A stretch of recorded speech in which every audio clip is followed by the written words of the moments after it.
think on things. And I was like, way better to make the wrong decision. Especially if you're talking to people, customers, they'll tell you you have a good relationship so you can recover. Your team, if you're talking to them, they'll raise the flag. Hey, that was a bad one. If you're not, then, I mean, the wrong decision can go for a while, but wrong decisions every time rather than just sitting, stewing. Yeah, Jeff, I'll say this. I think I totally agree with you on that. Jeff Bezos says there's two decisions. There's ones and twos. And I can't remember if one is which numbers goes with which, but I know the concept. And the concept is take your time on decisions that are irreversible, right? Like if you go through that door and you can't come back, then you need to make sure going through that door is the right decision. But for decisions that have a door that you can come back out of, then don't, at best, your decision making is 50-50. Like it's literally a coin flip. So make a decision, doesn't matter which one. Everybody gets on board. Everybody goes as hard as they can. Have measurements in place so you know what success is for that decision, and try and figure out if it was successful as quickly as humanly possible. And if it wasn't, get out. That's it. Boom, done. And do it as fast and as many times. The crazy thing is think of it this way. If you let's say you have 100 decisions, right? Or let's say 10. 10's a good number. So if you're a person that takes 5 days to make a decision, right? The first decision is 5 days, and maybe it takes you 5 more days to figure out if you were right or wrong. Or 20 days, right? But 5 days is how long it takes. If I can make a decision in 10 minutes, I get the same probability of it being right or wrong, except I just jumped ahead of you by 4 days and a bit, 4.5 days, right? So even if it takes me half a day, I'm 4.5 days ahead. Over 10 decisions, I'm 45 days ahead of you. That's the math. So over 100 decisions, I'm a year ahead of you, a year and a half or a year and a quarter ahead of you. And that's why making decisions quickly and recovering quickly if you're wrong is how, like, it is exactly how you have to do everything. Product, business, we're going to make mistakes. Just go. And if everybody wants to know where this conversation came from, actually, we make mistakes all the time. Some of them cost us customers. And so we were just kind of like talking about our decision process and our development and what we're trying to do at Lynda, and being okay with customers churning. Because we know we can't keep everybody, and we know we can't keep everybody happy. But what we do pride ourselves in is reviewing why a customer left and seeing what we have to do in the future, or what we could have done, should have done, or if we should have done anything differently. And I think that's that decision loop is being able to look at our mistakes or just look at the information and see what we can learn from it and be curious. Mm-hmm. Well put. I went from here to back up here. And everyone, if you emotional roller coaster of customers in my hospitality blood. If you watch this show, I've had the pleasure of working with Ashley for a very long time. But one of the things that I have learned about her is she cares very deeply about the customer and is emotionally invested in your success. I also care deeply about the customer, but I have a little less emotional connection. So she balances me very well. And I think I also balance Ashley very well in that, because you need both of those. And that's why she's front of house. And that's why I'm blowing shit up in the back. Literally blowing it up. You know it. and we're early, and you just have to make sure you're talking to the customers, telling them what's happening, even more so. So it's like a good lesson, especially Mhm. when you blow it up for a couple days, Yeah. And when we say blow it up, we work very. I mean, even our fails in the software for Lynda is fail safe, so it's not affecting the customer in that sense. But we talk about blowing it up because I on Friday blew up the chat functionality so nobody can tune or talk to Lynda. And why did we do that? Because we knew if we didn't do it, we wouldn't be able to get the response API working properly. Our tool calling was going to suffer, and so we had to bite the bullet and and and tear it out and rebuild. And so that kind of also goes into the decision making and the rest of it, and it's part of the bumpy ride of being in early stage startup. It's fun, but it also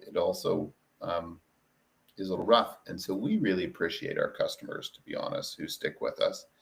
And as Viv said the other day, he's like, "Don't worry about it, man. If they come in early, they know they're your friends. They'll either tough it out or they won't." And but they're in early and they're founders, and if they've ever really started a company or done anything, they know how rough it is in the beginning, and so they'll give you some leeway and empathy. And so for all of our friends that are supporting us in this journey, thank you. Yes. We appreciate you. Cool. Let's talk about what we actually were working on. So for you that want to nerd out a little bit on building these chat bot slash MCP servers.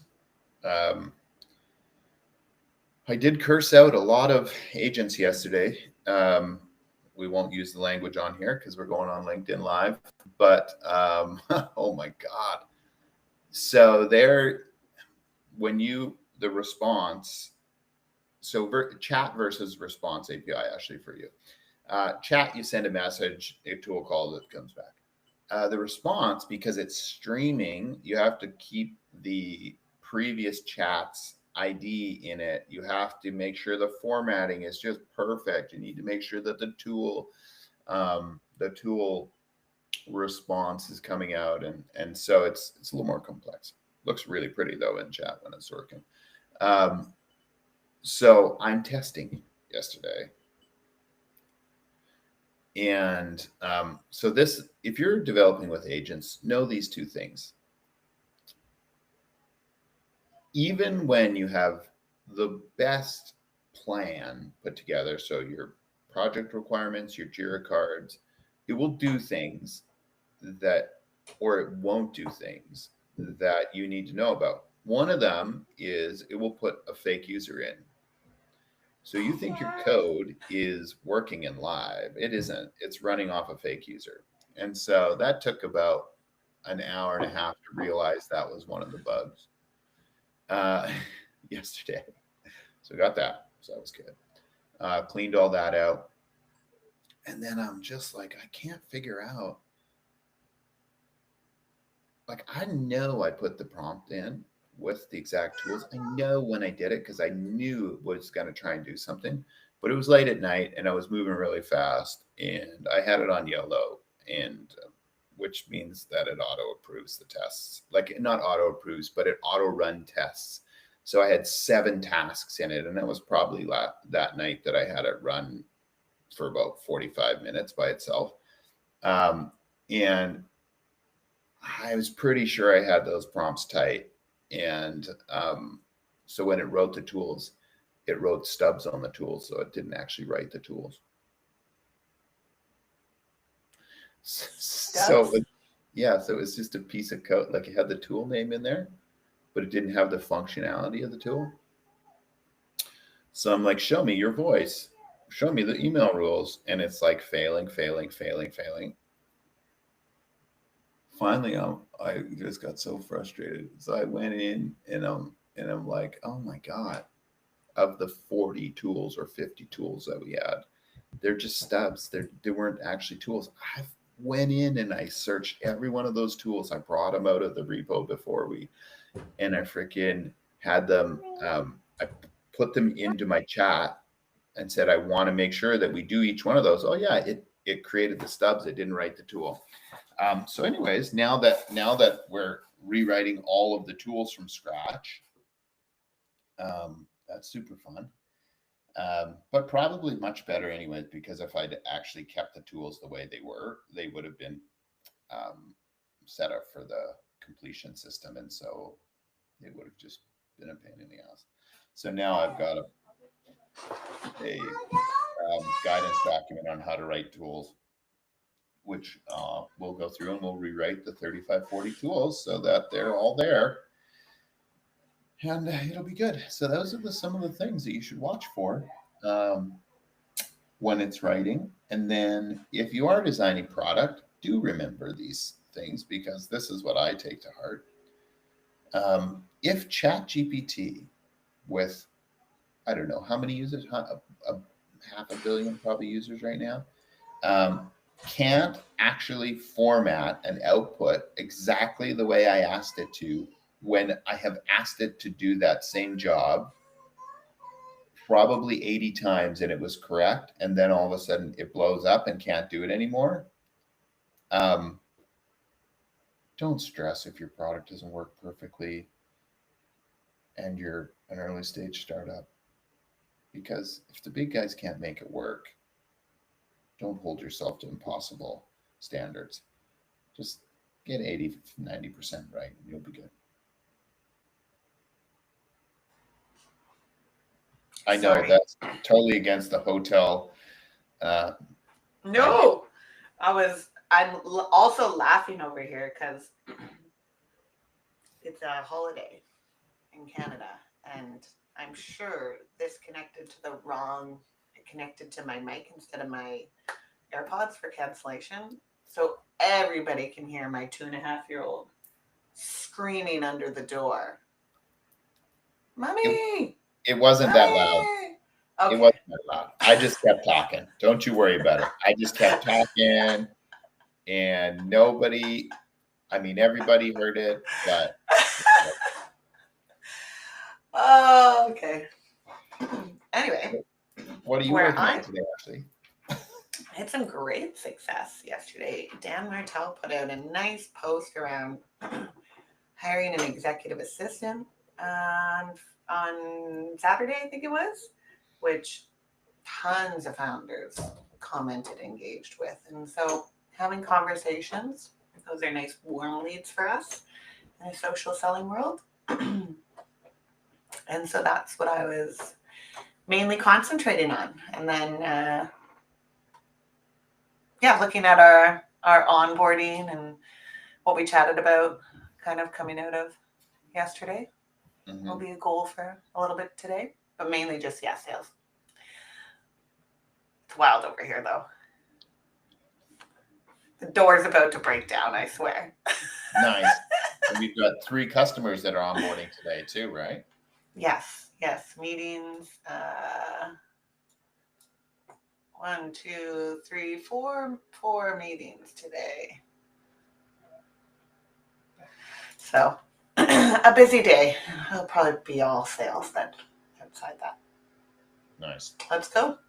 Okay. Well, I'm going to go and continue. I just got to do a little bit of reading in the chat here to get it so it's a little more responsive. But then I'll be working on tools. So, and obviously going to meetings. So wish us luck, ladies and gentlemen, and see you tomorrow morning.